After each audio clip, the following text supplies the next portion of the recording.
Hey, what's up YouTube? It's Pirate King Codex here. It's been a while since I've made any content for the One Piece card game. I've been very focused on the podcast, but I've been wanting to get back into making videos for the card game. There is the Pasadena Regional coming up this weekend, so I've been testing Shanks into the new format with the bans. I'm hoping that Shanks is in a good position. It does have pretty even matchups, and it does come down to seeing the right cards and playing them effectively. So I'm hoping that this build is the right way to go. I'm not really sure. There's a lot of different ways to build Shanks, which is why it's tough to really narrow down a list. But I think the control version is more of my style, and I'm hoping that this will give me a good chance into the meta. I am expecting to see a lot of Zoro, mirror matches, Blackbeard, Purple Luffy, Doflamingo, maybe possibly Lucci. I'm seeing Lim is starting to pop up, Red Green Smoker, Yellow Kid. These are all things that are probably going to be popping up. There might be things that I'm not expecting. So I am trying to practice against those matchups as much as possible. But right now, Shanks is looking like probably one of the more popular picks, and people might be trying to counter that. But with the meta having a lot of Shanks, I do expect to face a mirror. So I wanted to make a video focused on practicing a certain matchup. So this one is going to be focused just on mirror matches into the Shanks and trying to find ways into the matchup that that will make my chances better to win. So trying to see what works and what doesn't work. So I'm going to show a few games here, and we'll see how that goes. Okay, so we get to pick. I think going second is best. You do want to run into the Red Shanks. So let's start with that. I typically want to see like an Uta searcher, maybe Lucky Root early. You don't want to have the Lucky Root for late game unless you're able to stabilize to the point where they're no longer dropping the Beckmans. So it's good early game and really late game when you can try to stall your opponent from getting the win. You have to be careful of Rogers. Since we have two Utas here, let's start. Yeah, I do want the Lucky Roo here. Although I only run one of the 10 drop Shanks, so that might be... Yeah, that might be good to have in case they start dropping dragons or their own Rayleighs or even Beckmans. I also run the Divine Departure. So since I already bottom decked one of the Red Shanks, I'm going to take this one here. So I'm starting to set my late game. I would have liked more early game options, but I don't want to bottom deck my late game, which is going to be what's going to really decide how this game goes. But yeah, the Divine Departure is good, I think, into the mirror, because you can hit opposing Beckmans. Okay, so in this case here, I'm just going to take... Okay, so... let's see what I can grab with this Uta. I don't have any 2Ks. Yeah, so let's see. I think I'm gonna go with another Shanks here because again, I want to start dropping them late. So I think I'm gonna swing 5, bait out the leader effect, and then since I am just gonna be saying the 3 Dawn, I'm just gonna swing 5 and try to get a counter out of his hand. So my main goal right now is to try to get his hand as low as possible, so by the time he starts dropping bigger bodies, I can try to contest by swinging into them.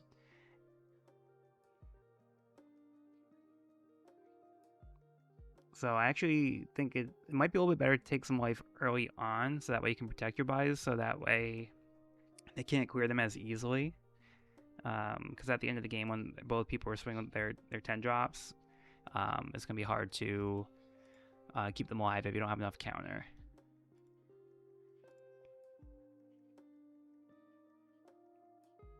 Okay, so he has a Lucky Roo. So I'm going to swing 6. He might just take this because he might not want to waste the effect by just killing an Uta. Alright, so we got another counter of his hand.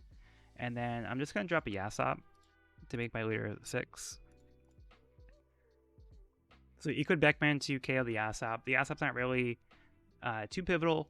I am running the Newgate, so it is nice to combo with the Asap to put something in range that normally isn't. But in this case here, if he drops a Beckman, it still won't be in range. The Asap would be in range. So if I try and take a Newgate next turn, I could just throw the Dawn onto the Asap.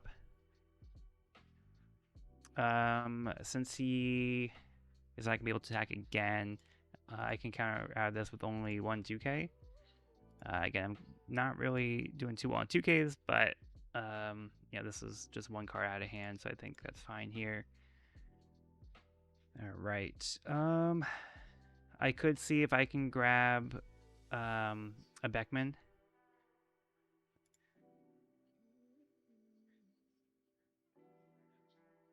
Or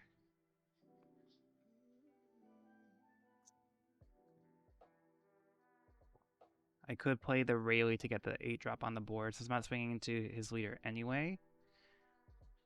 I think I will do that. So I'll just go 3, 2. I'll pop the Asop. I'm just gonna pass here, because if I just swing, he can just pop the Asop and he would, or use the leader effect. So it's kind of just wrestling for no reason. And then going into my next turn, I'll be at 10 Dawn. So now even if it plays like a dragon or something, I can just KO it with Shanks. And the following turn, if he starts dropping his Rush Shanks, I can use my my other Shanks to start swinging into it.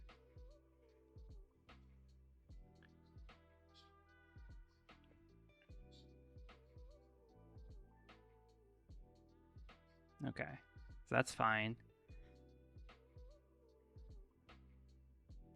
And I'm just going to take this one. Okay, so we get another Rayleigh.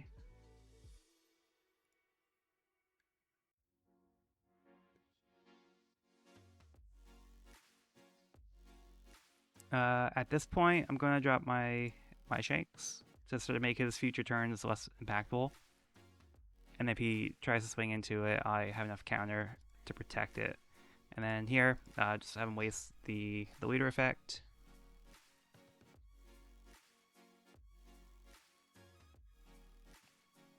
Attack to leader. You'll probably take this one. And then he might just block the 12k and just KO it. Oh, there he's, either way, so he's just going to take a life and KO one of the Utas, and I'll just swing here. So now he's only at 5 cards in hand. I'm at 8, so I think I'm in a better position. I have a stronger board, and I can contest whatever he does this turn. So even if he plays his own Shanks, I could play a second one and then start swinging into it just to get cards out of hand and hopefully kill it. And then if not, I can start pressuring life. I can swing into the Beckman too. So he might just start with a 5k leader swing. I'll just negate that. And then if he swings with the Beckman, I can just 2k. Alright, so he's going to just drop a Rayleigh here. So it might be a good time to drop my my KO Shanks and just get rid of the Rayleigh. So then even if he swings with the Beckman here,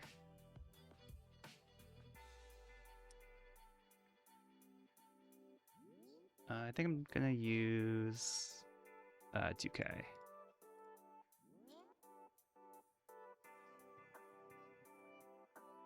And then I'll just negate his leader effect.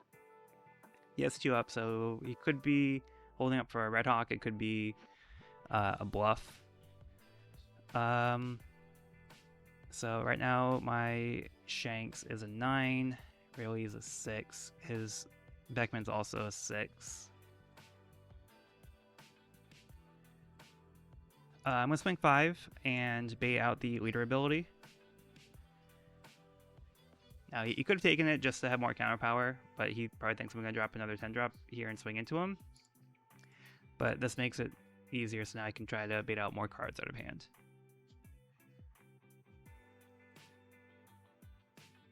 Okay, so it's going to be 9 to 6. Okay, so he lets that go. Now I can just clear his board, get rid of the Rayleigh. So now even if he goes like all in with leader, I can take a life, or he might swing into like the Rayleigh or something. He's just going to concede. At this point, he didn't have a lot of counter power. He had none, actually. and I was able to establish my own board while removing his, and that's where I think the strength of the deck comes from. It's having the ability to have removal and establish a board.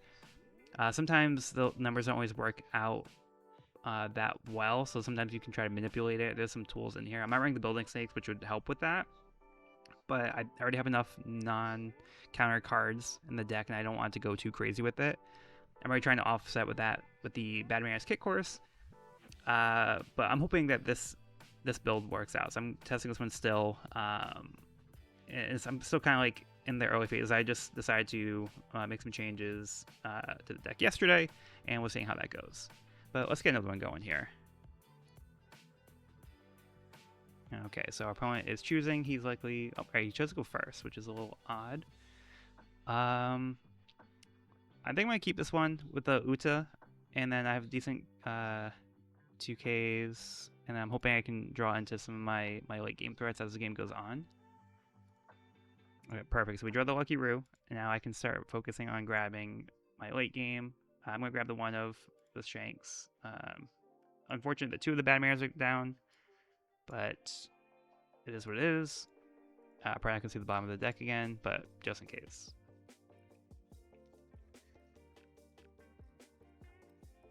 So he might just swing 8 here. Alright, so he's playing Sanji, so he just was out on a leader swing. I'll swing here just in case, because I could also threaten with Uta if I really want to, but realistically, I'm not going to. But I'm going to play Lucky Roo and end. So I kind of need to use the Lucky Roo here, because if I don't, you can just Beckman it, and I have no value out of it. So I'm just going to use leader effect here. If he swings with the Sanji, I'll just block and KO the Sanji. He might play Karashi Luffy or something, or he could play Marco. But I at least want to get something out of this. I could play Yasop. Okay, so he's playing the Luffy. And I'm just going to take this one.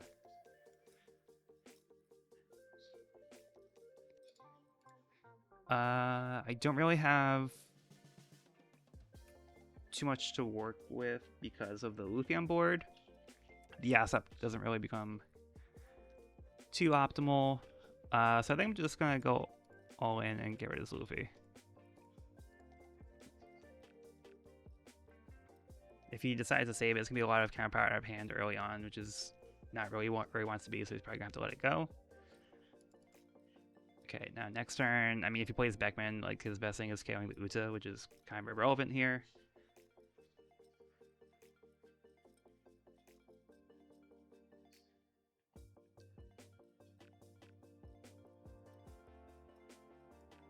We use leader effect and we get rid of a Yasop. Yasop kind of loses his steam too as the game goes on. He becomes less relevant. Okay, so he's playing the Zoro. Alright, so we're going to take this one. No trigger. And we can avoid his on KO effect with the Beckman, so that's what we're going to do. First, I'll swing 6 to lead. Try to get a card out of hand. Or he might just take it.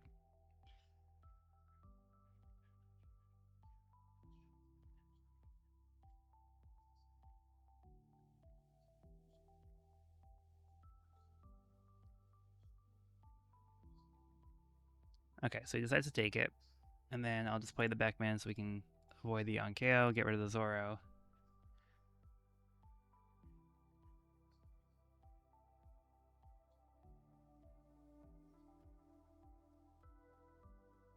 And then next turn we'll go into our Tendon. So if he plays a big threat here, we can just KO it with Shanks.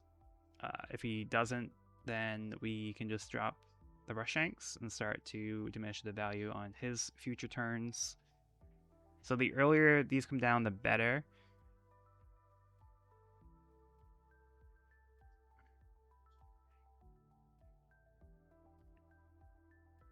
I do want to keep my life a little healthy here, because I'm not quite ready to go down to 2 life.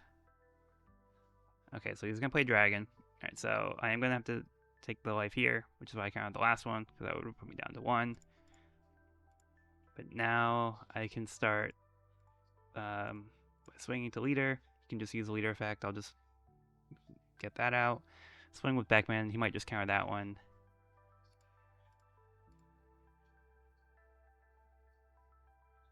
Okay, so he's going to take that. And then... Okay, with Shanks. Now if he plays a Red Shanks, I can just negate the leader effect. And then I can swing big into his and hopefully get rid of it.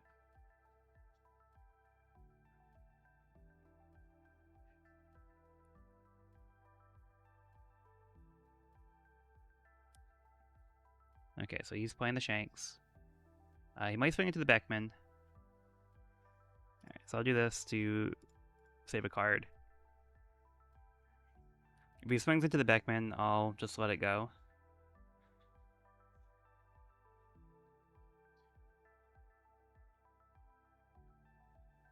Okay.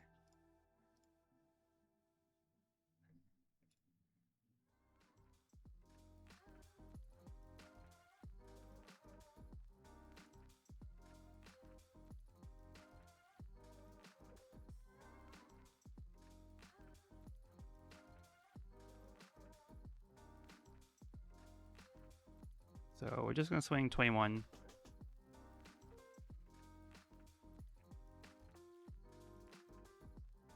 So now our Beckman's going to be back to swinging 7. If he does play another Red Shanks, it will be a little difficult to handle that.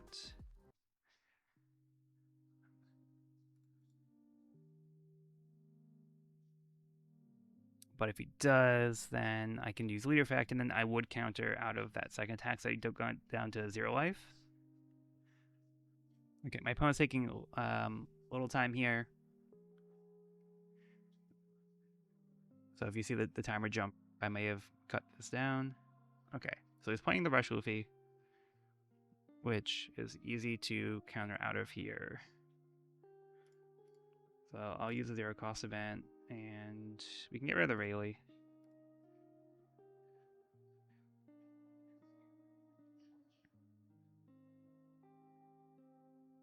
So now we're back in a position where if he tries to play his 10 drop next turn, then he essentially gets 1 swing. So this will put me in a spot where I can play my own 10 drop because I'll still be at 1 life.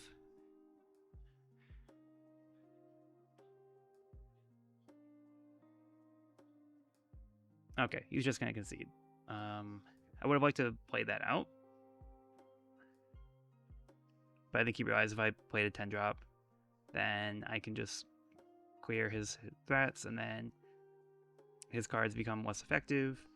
I had 1, 2, 3, 4, 5, 6, 7, 8, 8 2Ks, so that puts me in a good spot. And I had some other counter power.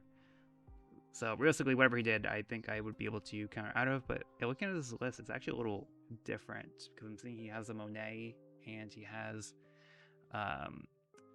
the Igloo event. Yeah, so it looks like some kind of Straw Hat build with some Punk Hazard in there. But yeah, I'm not sure how effective that build is. Okay, so let's try to get another one in here. So we will take second. Alright, I'm going to keep this actually. This might be a little greedy, but with the Utas, I'm going to be able to kind of sculpt my hand a little bit more effectively.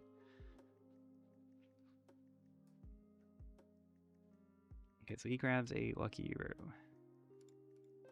Okay, so I get a 2K, so that's nice. I'm going to grab my own Lucky Roo, my only battle target there.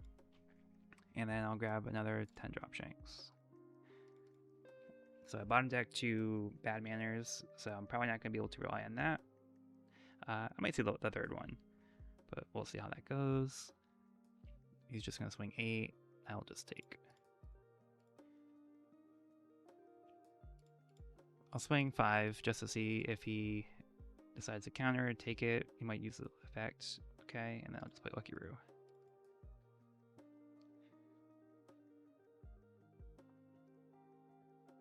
So I know he has a Lucky Roo, so he could swing 6.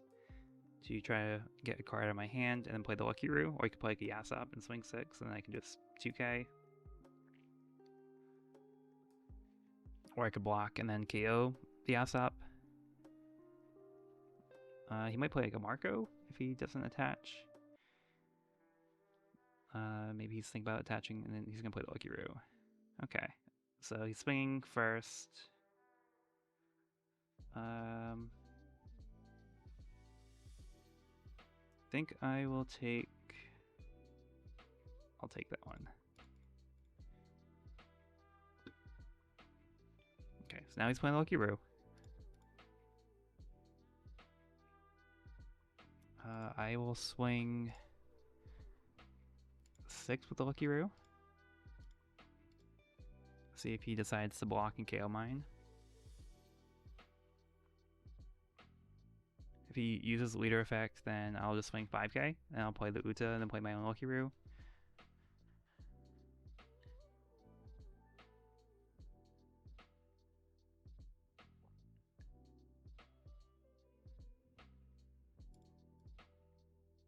Okay, so he didn't use the leader effect, so I'm gonna swing 6.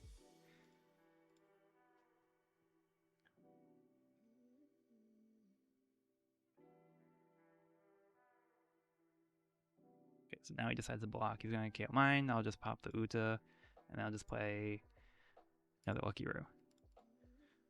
He could play the Beckman here, just get rid of it, but then he's spending his turn doing that. And then I can maybe start pressuring with a dragon.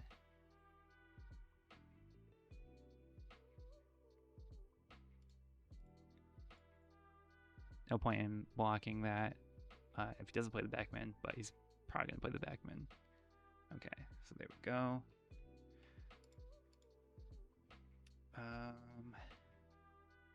So here I'll play the dragon. So I can swing 7. And he'll probably just start taking these.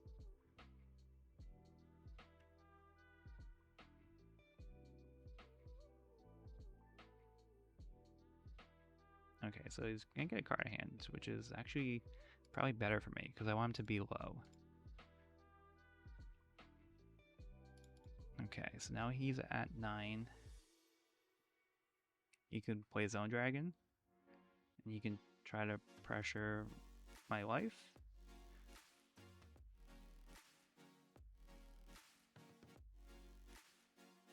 If he plays a dragon, I can play the 10-drop Shanks, but okay, so he's attaching. Interesting.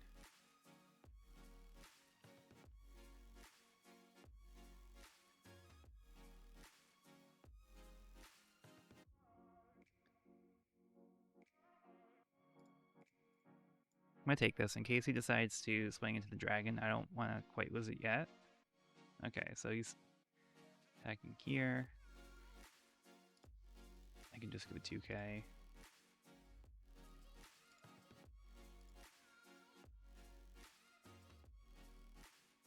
Okay, so he doesn't swing with the Beckman, so he's not applying pressure.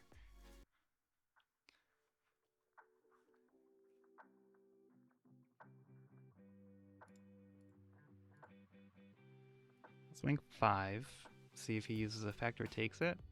He probably just will use it to not waste a card. Okay, so he actually wastes the card. That's good for me.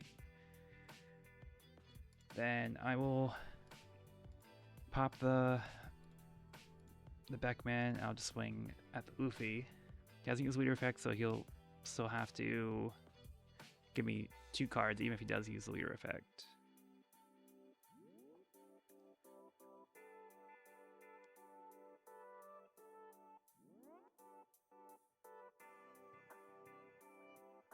And if he does, he'll have...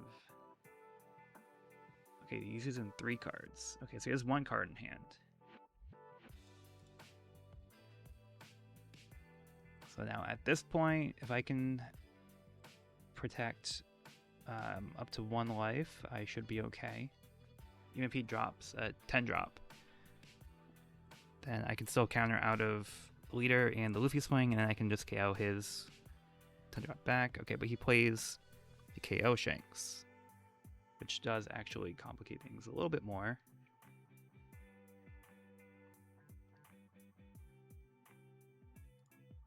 So I'll just give a 2k. Well, it's not really too relevant for the effect here because you don't play blockers in this deck. That'll fall within that usually. Just 1k, get rid of the ass up.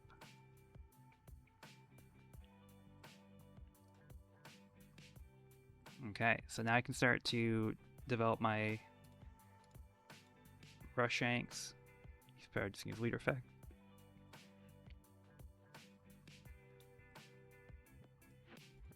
Gotta get rid of this Luffy, so we'll get the free KO here. Attacking the life, but now he has not too many cards in hand to work with.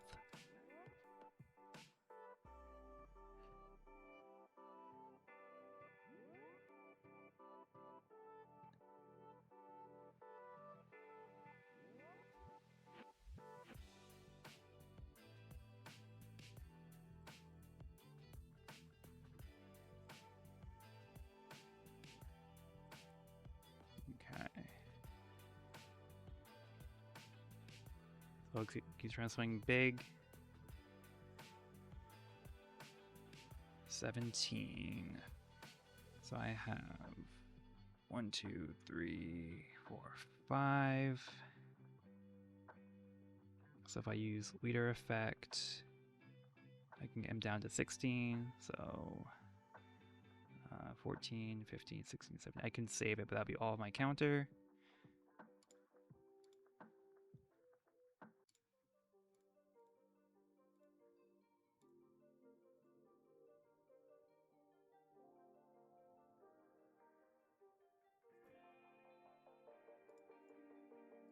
Okay, so I have to take that. It looks like he might try to play Lucky Roo.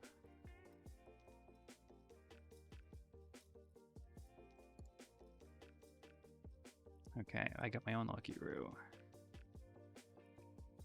I think it might be better to play the blocker, leave one up for the Divine Departure.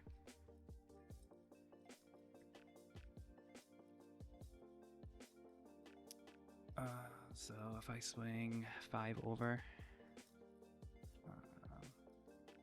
now let's go 3. Let's see what he has.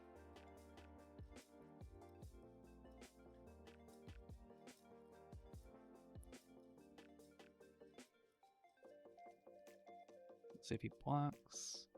He does. He just KOs the Uta. So I need to keep 5 up. 4, 5.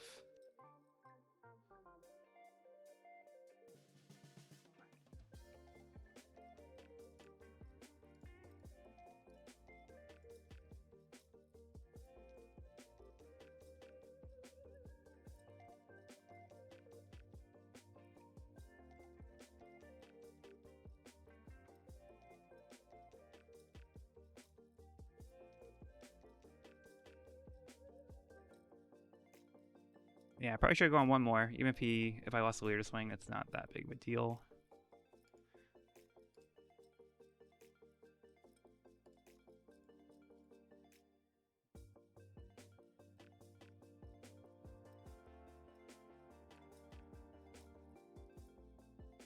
Okay.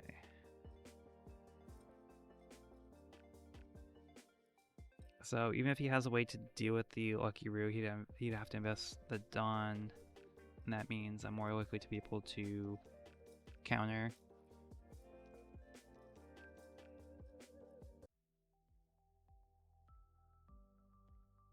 And if he tries to swing into my board, I can block.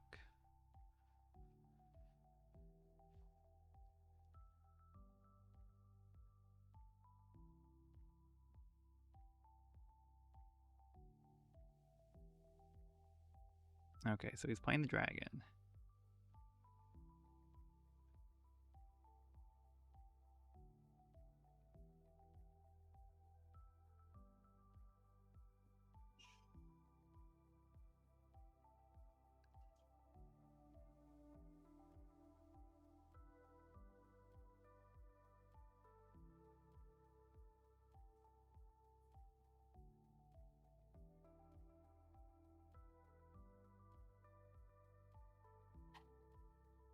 Okay, so I'm going to have to take this one.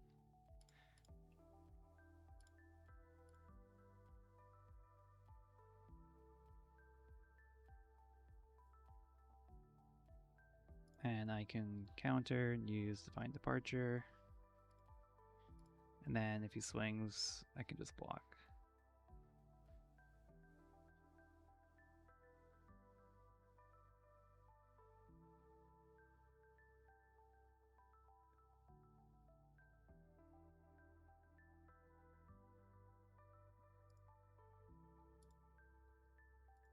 Okay, so he has tapped out, no events. He does have 2 cards in hand, so he can't take more than 9. Okay, so I have Roger here, I have Red Shanks. I have to watch out for Red Hawk, so I'm not going to start with Leader Swing. I'm going to start here.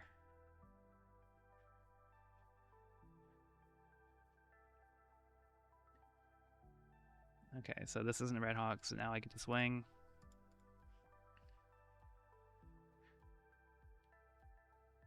So now if it is a Red Hawk, the best he could do is hit my leader and not one of my rush characters.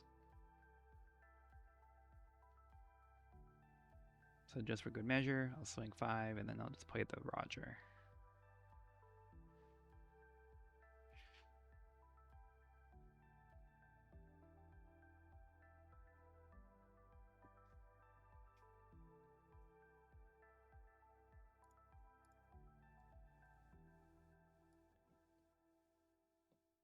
Okay, so that's game.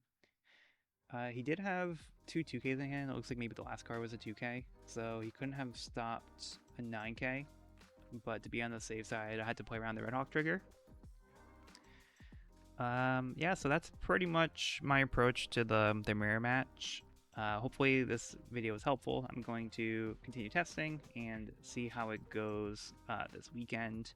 With the meta being a little unpredictable right now, anything could happen. But for now, that'll be all. Be sure to bring along all hoops and dreams, and I will see you on the next one.